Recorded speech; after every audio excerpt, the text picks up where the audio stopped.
Pozdrav svima ljudi, Luka ovdje i vidite ovu maskicu. To mi je donesao jučer Luki Gamer kad je došao kod mene. Inače, vidite, maskica je prelijepa. I šta sam? Da. Vidite, prije kad sam snimao video na Cresu, koji nećete gledat zato što mi je izbagan zvuk, mobitel mi je bio bijel, znači bez maskice. A sad je crn.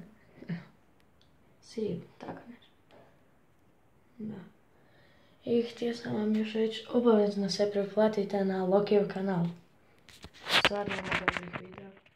I ako niste već, pogledajte preživljavanje s Markom. Da, zašto je glavno. Tako. I to bi bilo to za epizodu. To je samo onako da vam kažem da mi je stigla maskica i da se pretplatite na Lokijev kanal.